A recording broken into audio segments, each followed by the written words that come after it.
I just want to encourage you on this morning to take another look, okay? Take another look at your life. Take another look at your job. Take another look when you get with your family. Take another look because things are not as bad as what they might seem. Everyday life presents its challenges. Life presents its obstacles. Amen. Life presents its hurdles. But I just want to encourage you to just look a little deeper at that situation. Now, anybody that knows me, I'm a minister, but not only am I a minister, I'm in IT. So let me deposit this story, okay?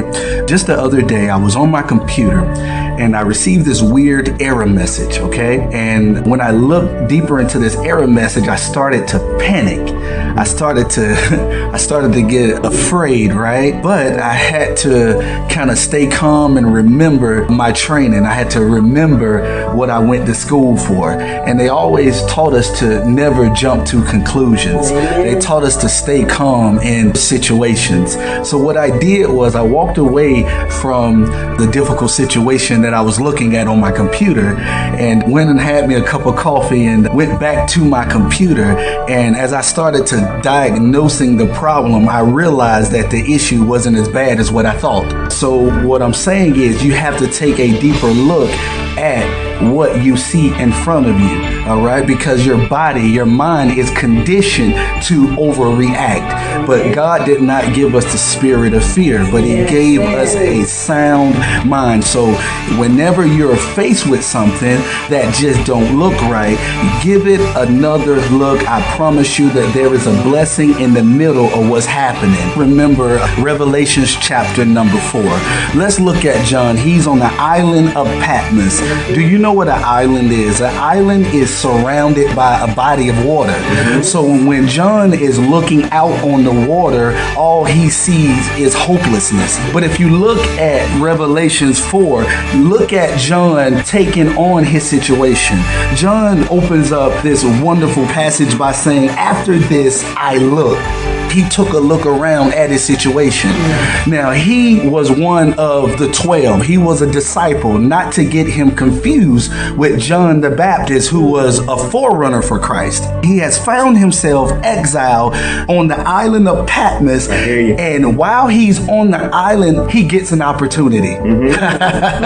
That's a good word for somebody out here because he's exiled to the island of Patmos and he gets an opportunity. Somebody say, what did he get an opportunity for? What did he get an opportunity at? He got an opportunity to actually see heaven.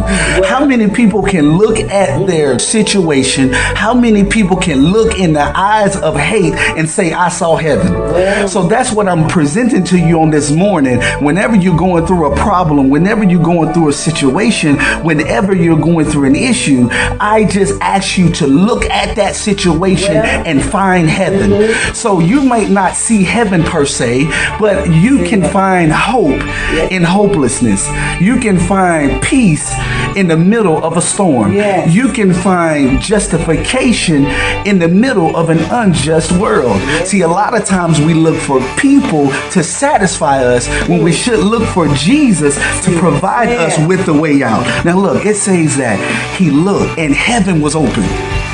And the first voice which he heard was a voice that was so beautiful. The voice was like a trumpet. He said the voice was like a trumpet talking to me. It said, come hither and let me show you these things which must be hereafter.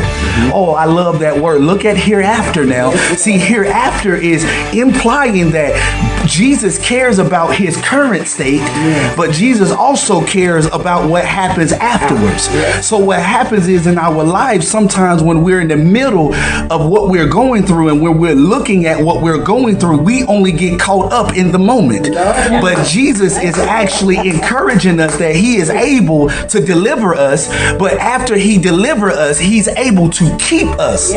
So I just want to encourage you and let you know that you can be kept after you get through what you're going through. All you have to do is just have faith enough to allow God to take you by the hand and walk you out of your situation and hold you. So hereafter, John is having an experience with Jesus.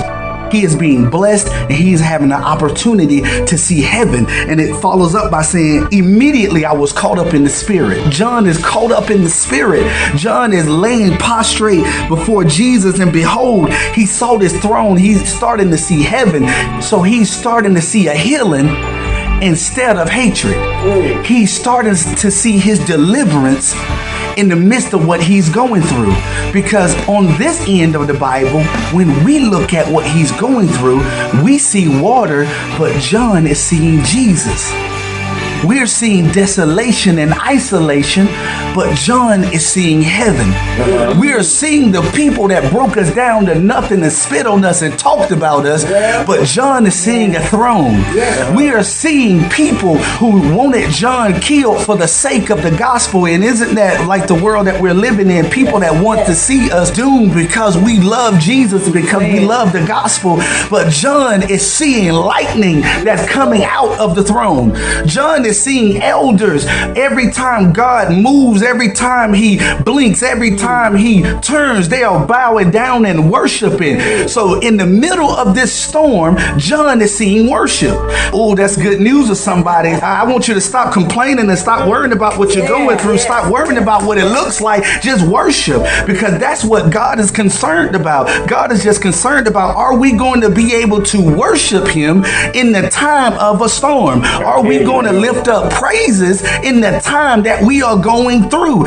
Scripture says that God inhabits the praises of his people. So when praises go up, blessings got to come down. So if you want to see your situation change, I dare you to throw up a praise in the midst of what you're going through, and see exactly that he opens up the window and pours out blessings that you don't even have room to receive. So John is now in the middle of isolation, but he decides to fall prostrate and get caught up in the spirit and let the spirit have his way. And for him praising, he gets an opportunity to see heaven. So what I'm saying is, when you get laid off from your job, you bow down and worship. When people talk about you, you bow down and worship. When people don't treat you like they used to, you bow down and worship. When you don't have money to pay those bills, you bow down and worship. So you might see hatred, but God will show you heaven.